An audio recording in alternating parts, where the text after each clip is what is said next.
من الشیطان الرجیم بسم اللہ الرحمن الرحیم ان اللہ لا یغفر ان یشرک به ویغفر ما دون ذلک لمن یشاء ومن یشرک باللہ فقد افترى اثما عظیما الم تر الی الذین یزکون انفسهم بل اللہ یزکی من یشاء ولا یظلمون فتیلا انظر کیف یفترون علی اللہ الکذب وکفى به اثما مبینا الم تر الی الذین اوتوا نصیبا من الکتاب یؤمنون بالجبت والطاغوت ویقولون للذین کفروا هؤلاء اهدى من الذین آمنوا سبیلا اولئک الذین لعنهم اللہ ومن یلعن اللہ فلا تجد له نصیرا ام لهم نصیب من الملک فاذا لا یؤتون الناس نقیرا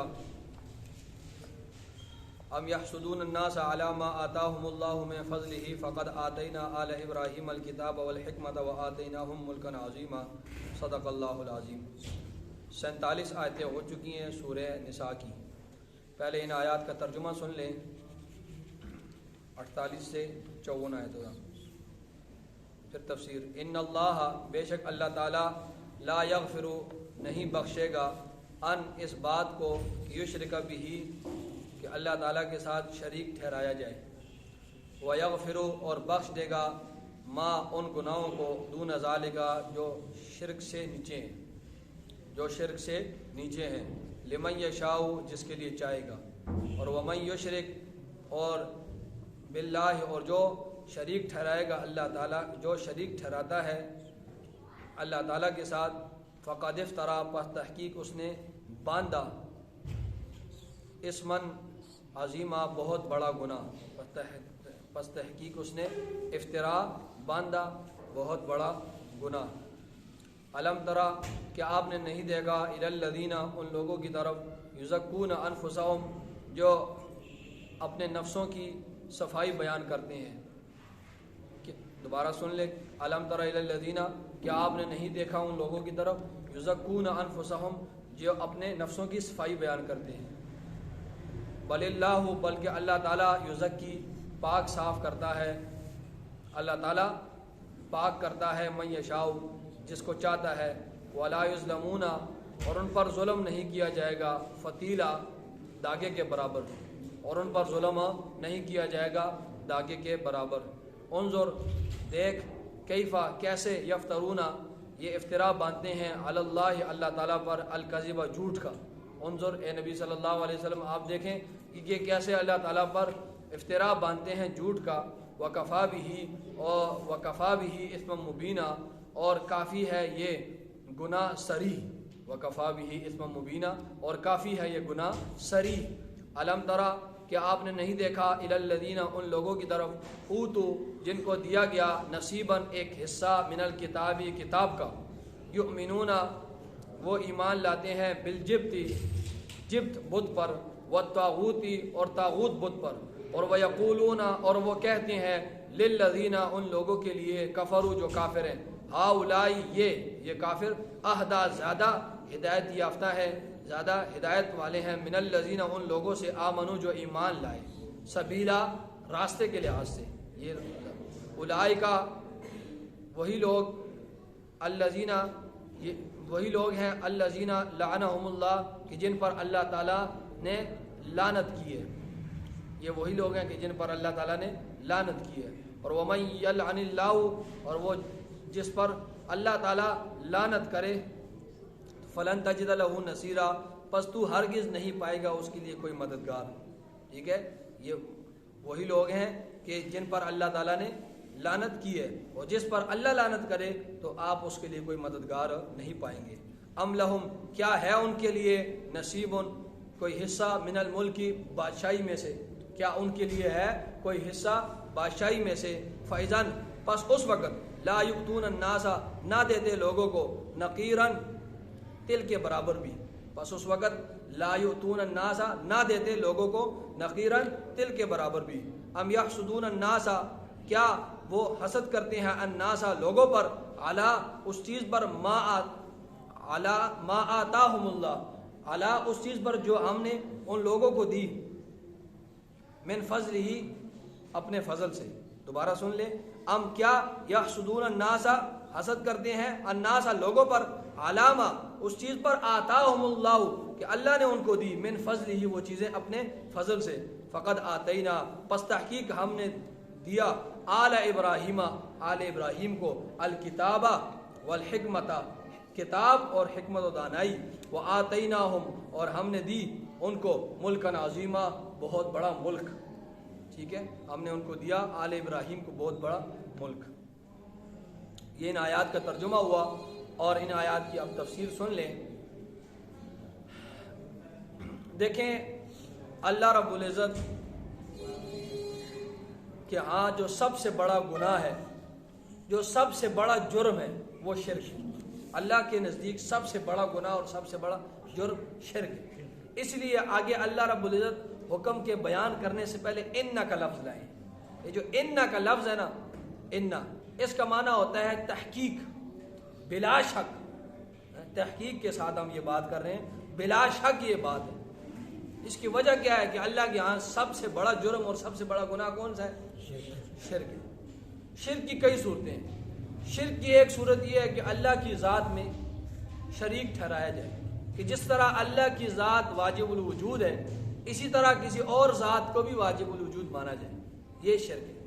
ٹھیک ہے، اللہ کی ذات میں کسی کو شریک ٹھہرایا جائے. یہ شرک کی پہلی صورت، یہ بہت کم لوگ کرتے ہیں. شرک کی دوسری صورت ہے کہ اللہ کی صفات میں کسی کو شریک ٹھہرایا جائے. اللہ کی صفات، یہ غور سے سنیں، یہ شرک کی قسمیں ہیں. اللہ کی صفات میں کسی کو شریک ٹھہرایا جائے. اللہ کی صفات عالم الغیب، حاضر ناظر، مختار کل، رزق دینے والا، زندہ کرنے والا، مارنے والا، یہ اللہ کی صفات ہے. اب اس صفات میں کسی کو بھی شریک کیا جائے، نبی کو شریک کیا جائے، ولی کو شریک کیا جائے، یہ شرک ہے. اور یہ پہلے بھی بہت ہوتا رہا ہے، ابھی زمانے میں یہ بہت ہو رہا ہے، اور قیامت تک یہ شرک ہوتا رہے گا. یہ کثرت سے پائے جاتے ہیں. وہ جو پہلا شرک کی جو پہلی صورت ہے وہ تو بہت کم پائی جاتی ہے. لیکن یہ جو دوسری شرک ہے اللہ کی صفات میں، تو یہ بہت سے لوگ کرتے ہیں. اسی طرح شرک کی تیسری قسم ہے. یہ شرک کو سمجھنا چاہیے، کیوں اللہ رب العزت کی بہت برائی بیان کرتے ہیں. شرک کی تیسری قسم ہے کہ اللہ کے افعال میں کسی کو شریک ٹھہرانا. اللہ کے افعال میں کسی کو شریک ٹھہرانا. اللہ کے افعال کیا ہے؟ اللہ کے افعال کیا ہے؟ اللہ بیمار کرتا ہے، اللہ صحت دیتا ہے، یہ اللہ کے افعال ہے. ٹھیک ہے، اور اسی طرح یہ جو افعال اللہ کے ساتھ خاص ہیں، اللہ کا صحت دیتا ہے، اللہ جو ہے بیماری دیتا ہے، اسی طرح، تو یہ اللہ کے افعال ہیں. اب ان افعال میں، اللہ کی جو افعال ہیں، ان افعال میں کسی کو شریک ٹھہرانا کہ فلاں شخص بھی جو ہے کیا نام ہے صحت دیتا ہے، فلاں شخص بھی بیمار کرتا ہے، نہیں. اللہ کے افعال میں اگر شریک ٹھہرایا جائے گا تو یہ بھی شرک ہوگا. تو اللہ کی ذات میں، اللہ کی صفات میں، اللہ اپنی ذات میں بھی وحدہ لا شریک ہے، صفات میں بھی وحدہ لا شریک ہے، اور اپنے افعال میں، اللہ کے جو افعال ہیں، اپنے افعال میں بھی اللہ رب العزت کیا ہے؟ وحدہ لا شریک ہے، اس کا کوئی شریک نہیں ہے. یہ ابتدائی بات آپ سن لیے. اب قرآن کی طرف دیکھیں. اللہ فرما رہے ان اللہ، بے شک اللہ تعالیٰ، لا یغفر، نہیں بخشے گا، ان اس بات کو، یشرک بھی، کہ شریک ٹھہرایا جائے اللہ تعالیٰ کے ساتھ. ٹھیک ہے، اللہ کا شریک نہ فرشتہ ہے، اللہ کا شریک نہ پیغمبر ہے، نہ اللہ کا شریک نہ شہید ہے، نہ کوئی ولی ہے، نہ کوئی امام ہے. اللہ کے ساتھ کوئی بھی شریک. ٹھیک ہے، ہر بندے کا اپنا اپنا مقام ہے. پیغمبروں کا اپنا مقام اور مرتبہ ہے، ولیوں کا اپنا مقام اور مرتبہ ہے، فرشتوں کا اپنا مقام اور مرتبہ ہے، ہر چیز کا اپنا مقام. لیکن یہ لوگ نہ خدا ہیں، نہ خدا کے ساتھ شریک ہے. تو فرمایا بے شک اللہ تعالیٰ لا یغفر، نہیں بخشے گا، ان اس بات کو کہ یشرک بھی، کہ اس کے ساتھ شریک ٹھہرایا جائے، ویغفر، اور بخش دے گا، ما، ان گناہوں کو، دون ذالک، جو شرک سے نیچے ہیں، جو شرک سے نیچے ہیں، ان گناہوں کو اللہ بخش دے گا، لمن یشاء، جس کے لیے چاہے گا. اللہ کے اوپر کوئی زبردستی نہیں ہے. اللہ اپنی مرضی سے جس کے لیے چاہے گا معاف کر دے گا. اب اس کی دو صورتیں ہیں، اسی وقت سارے معاف کر دے، یا دوزخ میں ڈال کر کچھ عرصہ دوزخ میں رکھے، اور اس میں دوزخ میں رکھ کر وہ تمام گناہ جو شرک سے نیچے ہیں، وہ دوزخ میں رکھنے کے بعد وہ گناہ ان کے اس کے بعد جو ہے اس کو بعد میں نکال کر جنت ملے گی. تو یہ اللہ کی مرضی. فی الفور معاف کر دے سارے گناہ شرک کے علاوہ ہے، اور اگر کسی نے شرک نہیں کیا تو اس کو فی الفور معاف کر دے، جنت میں بھیج دیں. یا ایک بندہ ہے اس نے شرک نہیں کیا لیکن اور گناہ بھی ہیں اس کے، تو اس کو دوزخ میں ڈال دے، کچھ عرصے بعد دوزخ میں رکھنے کے بعد دوبارہ کیا کر دے، جنت میں ڈال دے، یہ اللہ کی مرضی ہے۔ فرمایا ومن یشرک باللہ، اور جس شخص نے شریک ٹھہرایا اللہ تعالیٰ کے ساتھ، فقد افترا، پس تحقیق اس نے باندھا، تحقیق اس نے باندھا اسمن عظیمہ، بہت بڑا گناہ، کیونکہ شرک بہت بڑا گناہ ہے، شرک سے اور کوئی بڑا گناہ نہیں ہے۔ آپ صلی اللہ علیہ وسلم سے پوچھا گیا کہ حضرت آپ یہ بتائیں کہ سب سے بڑا گناہ کون سا ہے؟ آپ صلی اللہ علیہ وسلم نے فرمایا سب سے بڑا گناہ اللہ اس کا ہے کہ جس تو اللہ کے ساتھ شریک کرے، حالانکہ اللہ نے تجھے پیدا کیا ہے، تو اللہ کے ساتھ شریک کرے، یہ سب سے بڑا گناہ ہے۔ تو اللہ کے ساتھ شریک ٹھہرائے کسی کو، حالانکہ اللہ نے تجھے پیدا کیا ہے۔ فرمایا اس کے بعد کہ تو والدین کی نافرمانی کرے۔ فرمایا اس کے بعد کیا ہے؟ حقوق العباد میں پہلے تو حقوق اللہ کا، فرمایا اس کے بعد یہ ہے کہ تو والدین کی نافرمانی کرے۔ فقد افترا اسما عظیما الم تر الی الذین، کیا تو نے نہیں دیکھا، آیت قرآن کی طرف دیکھیں، الم تر الی الذین، کیا تو نے نہیں دیکھا ان لوگوں کو، یزکون انفسہم، جو اپنی صفائی بیان کرتے ہیں، اپنی صفائی بیان کرتے ہیں۔ یہ یہودی تھے، یہ کہتے تھے نحن ابناء اللہ واحباؤ، چھٹے سپارے میں آئے گا انشاءاللہ، کہتے تھے ہم اللہ کے بیٹے اور ہم اللہ کے بڑے محبوب ہیں، ہم اللہ کے کیا ہیں؟ بیٹے ہیں، اللہ کے ہم بڑے محبوب ہیں۔ تو اپنی صفائیاں بیان کرتے تھے۔ اللہ فرما رہے ہیں کہ اے نبی صلی اللہ علیہ وسلم، آپ نے قرآن پڑھنے والے، آپ نے ان لوگوں کی طرف نہیں دیکھا جو اپنی صفائیاں بیان کرتے ہیں کہ ہم اللہ کے کیا ہیں؟ محبوب ہیں اور ہم اللہ کے بیٹے ہیں، حالانکہ اللہ نے خود واضح طور پر فرمایا لم یلد ولم یولد، ٹھیک ہے، کہ نہ اس کا کوئی بیٹا ہے، نہ وہ کسی کا بیٹا ہے، نہ اس نے کسی کو جانا، نہ وہ اس کو کسی نے جانا، نہ اس کا باپ ہے، نہ ماں ہے، نہ دادا دادی، نانا، کچھ بھی نہیں ہے۔ اور حدیث قدسی ہے، حدیث قدسی ہے کہ اللہ فرماتے ہیں کہ آدم کا بیٹا مجھے گالی دیتا ہے، آدم کا بیٹا مجھے گالی دیتا ہے، حالانکہ اس کو حق نہیں ہے کہ مجھے گالی دے۔ فرمایا وہ مجھے گالی اس طرح دیتا ہے کہ میرے ساتھ میرے لیے اولاد نسب ثابت کرتا ہے، میرے لیے نسب ثابت کرتا ہے۔ آدم کا بیٹا مجھے گالی دیتا ہے، اس طرح گالی دیتا ہے کہ وہ میرے لیے نسب ثابت کرتا ہے، ٹھیک ہے۔ مثال کے طور پر ایک ثابت النسب بیٹا ہے یا بیٹی ہے کسی کی، اور ہم اس کو کہتے ہیں ثابت النسب ہے، اور ہم اسے کہتے ہیں کہ تو اس کا بیٹا نہیں ہے یا تو اس کی بیٹی نہیں ہے، تو کیا اس آدمی پر 80 کوڑے لگیں گے یا نہیں لگیں گے؟ کہ وہ نسب کی جو ثابت النسب ہے اس کو کہہ رہا ہے کہ تو اس کا بیٹا یا بیٹی نہیں ہے۔ کوئی کسی کو کہتا ہے کہ تو حرامی ہے تو اس پر 80 کوڑے لگیں گے، وہ 100 دفعہ معافیا مانگتے رہے، نہیں، شریعت اس کو 80 کوڑے مارے گی، ٹھیک ہے۔ اور کوئی کسی کو کہتا ہے کہ تو جو ہے زنا کی اولاد ہے یا اس طرح کوئی، تو اس کو 80 کوڑے لگتے ہیں۔ تو یہ کتنا بڑا جرم ہے کہ اللہ رب العزت کے لیے نسب ثابت کرنا۔ تو فرمایا آدم کا بیٹا مجھے گالی دیتا ہے، آدمی کو کوئی اس طرح کہے تو وہ گالی ہے نا، تو فرمایا آدم کا بیٹا مجھے گالی دیتا ہے کہ وہ میرے لیے نسب ثابت کرتا ہے۔ فرمایا آدم کا بیٹا مجھے جھٹلاتا ہے، حالانکہ اس کو کوئی حق نہیں ہے کہ وہ مجھے جھٹلائے، کہ میں کہتا ہوں قیامت آئے گی، آدم کا بیٹا کہتا ہے قیامت نہیں آئے گی۔ میں کہتا ہوں قیامت آئے گی، میں سچ بولتا ہوں، اور آدم کا بیٹا کہتا ہے کہ قیامت نہیں آئے گی، تو مجھے جھٹلاتا ہے۔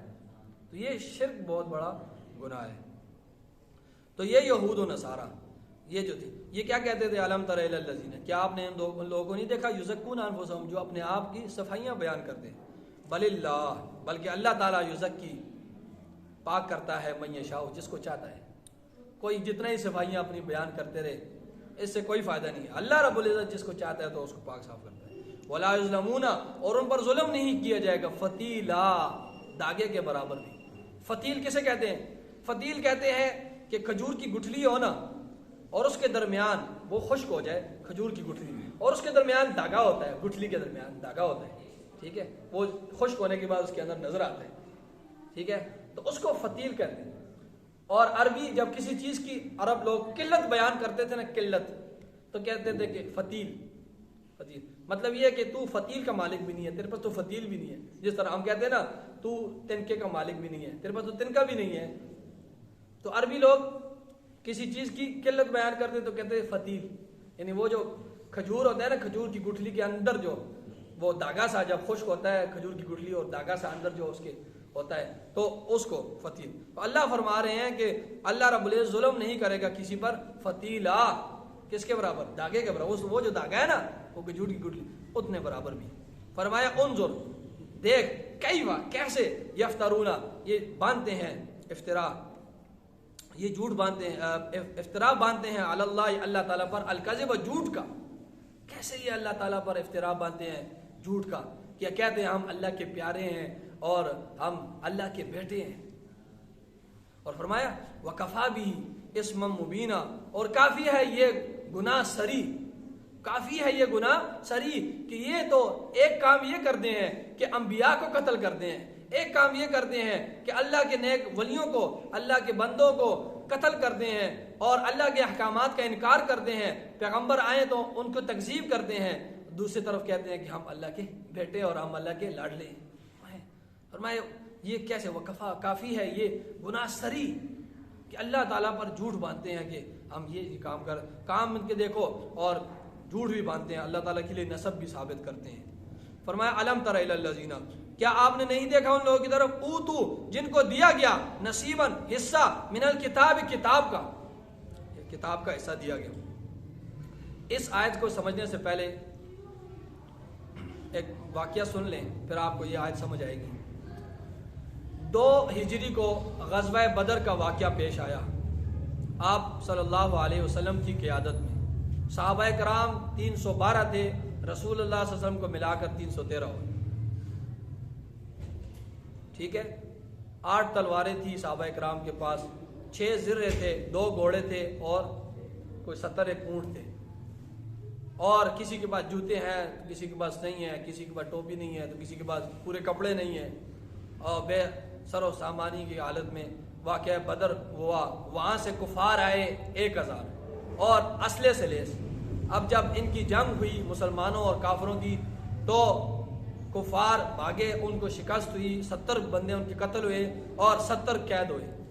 جب یہ خبر مدینہ میں آئی تو یہودیوں کا جو بڑا مولوی تھا مدینے میں کعب بن اشرف, بڑا امیر بھی تھا, تاجر آدمی تھا, اس نے جب یہ سنا کہ کفار مکہ کو ان مسلمانوں نے جو ہے شکست دے دی اور عبرتناک شکست دی ہے, تو انہوں نے کہا یہ تو ان کو آج شکست دی ہے کل تو یہ ہمیں شکست دیں گے.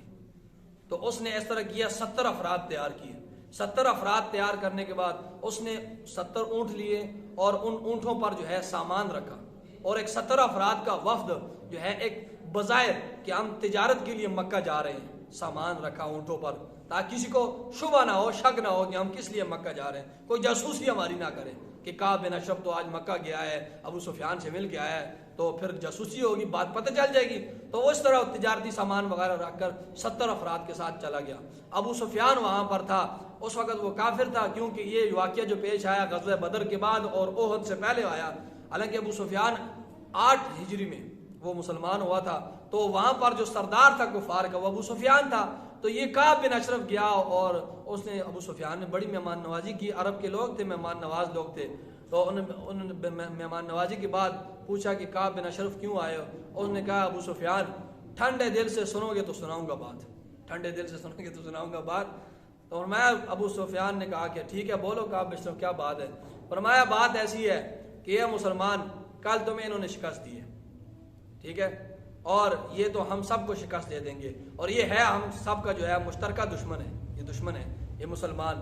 اس طرح کرتے ہیں کہ تو مکہ سے ان پر حملہ کر, ہم مدینہ کے اندر رہتے ہیں, ہم مدینہ سے اٹھیں گے, تو اس طرح ایک مشترکہ دشمن کو ہم ختم کر دیں گے. یہ اس بات کے لیے میں آیا ہوں کہ ہم طے کریں معاملات. تو ابو سفیان نے کہا کہ یہ ہم تیری بات پر کس طرح اعتماد کریں, تو ہمیں پھنسانا چاہتا ہے, تو ہم تیری بات پر کس طرح اعتماد کریں. ہاں اعتماد کی ایک صورت ہے, وہ یہ ہے کہ تو ہمارے بتوں کے سامنے جو ہے سجدہ کر.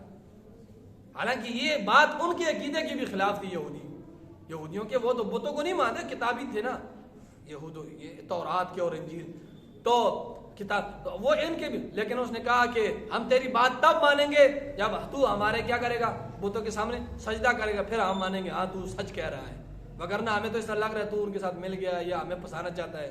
انہوں نے کہا یہ کچھ بڑی بات ہے, ٹھیک ہے میں سجدہ کرتا ہوں. کعبہ کے پاس گئے اور کعبہ کے اندر اور باہر 360 بت تھے. ایک بت بڑا بنا تھا ابراہیم علیہ السلام کے، اور ایک تھا اسماعیل علیہ السلام کا، اور ایک تھا عیسیٰ علیہ السلام کا، اور ایک بت بنا ہوا تھا مریم علیہ السلام کا، اور ایک حبل جو تھا یہ آدم علیہ السلام کا جو بیٹا شہید ہوا تھا حابیل. تو یہ حابیل یہ حبل اسی میں بنایا ہوا تھا. حبل ان کا جب جنگ جیتتے تھے تو نعرے لگاتے او لو حبل زندہ باد.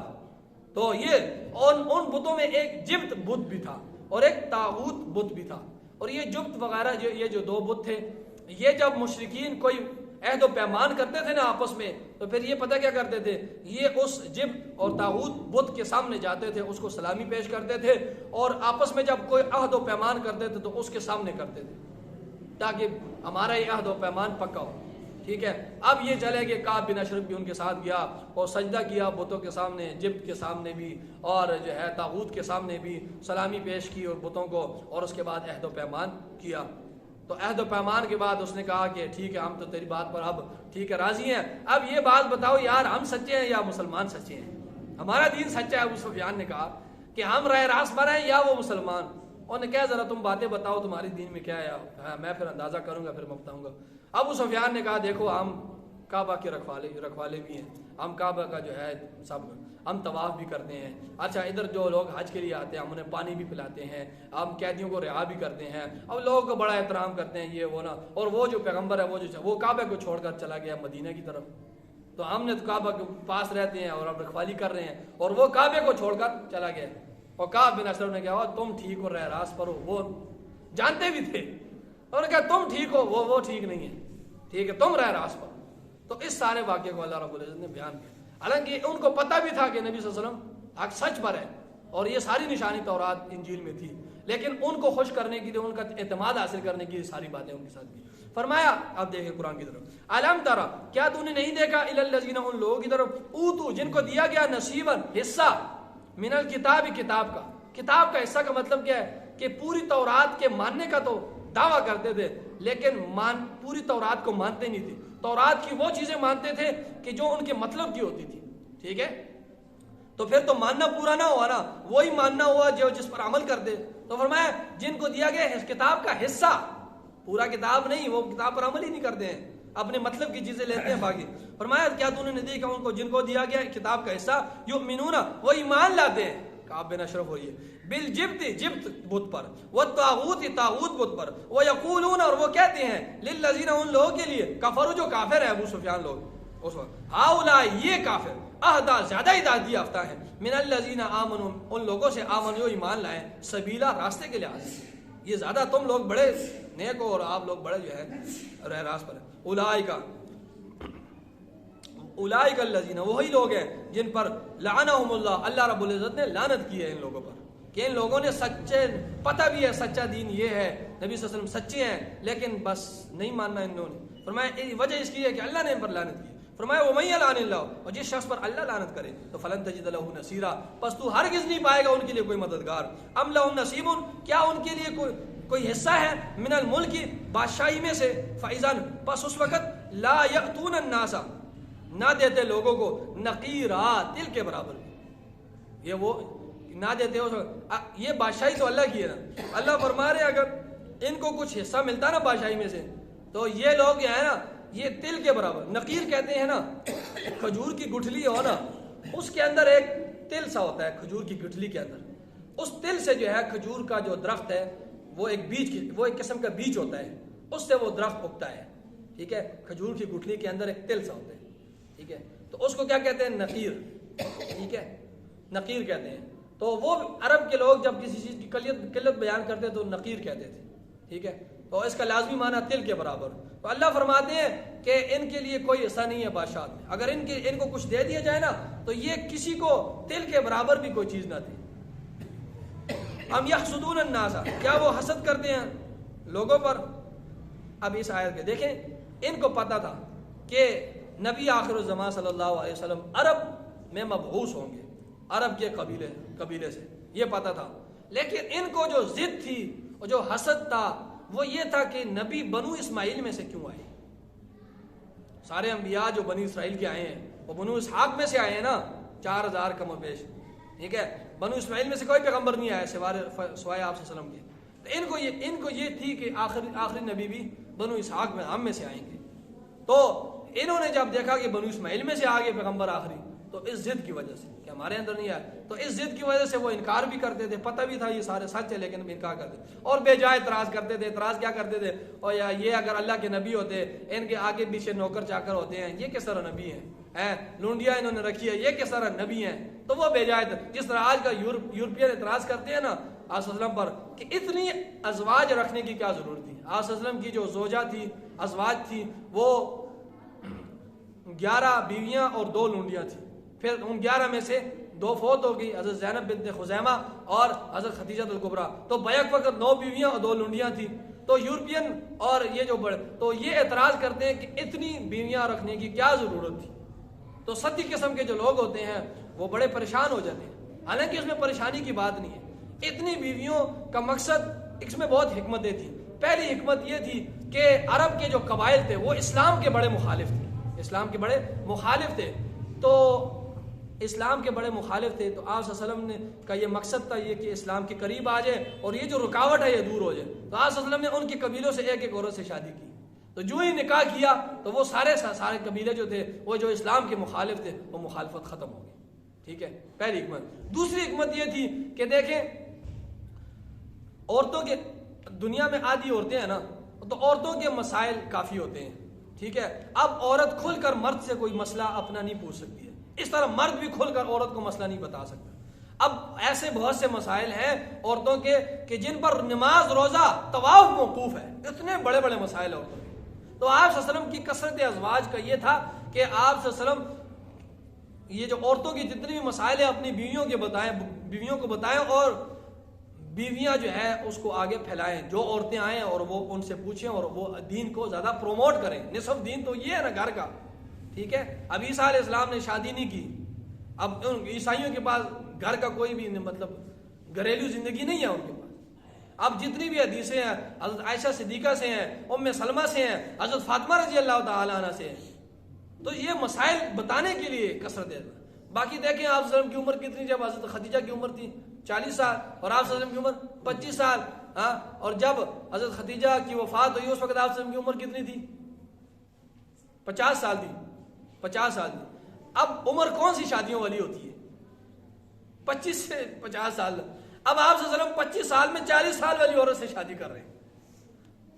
لیکن نہیں، جب تک حضرت خدیجہ زندہ رہی آپ صلی اللہ علیہ وسلم نے دوسرا نکاح نہیں کیا. 50 سال تک. اب 50 سال کے بعد آپ دیکھیں 10 12 13 ان سالوں میں اتنی یعنی یہ ساری بیویاں حضرت خدیجہ کے بعد ان سب سے تب شادیاں کی. تو جو شادیوں کا زمانہ تھا، جوانی تھی، اس میں شادی نہیں کی. وہ ایک عورت اور وہ بھی 2 دفعہ بیوہ ہو کر آئی، یہ تیسرا شوہر ہے.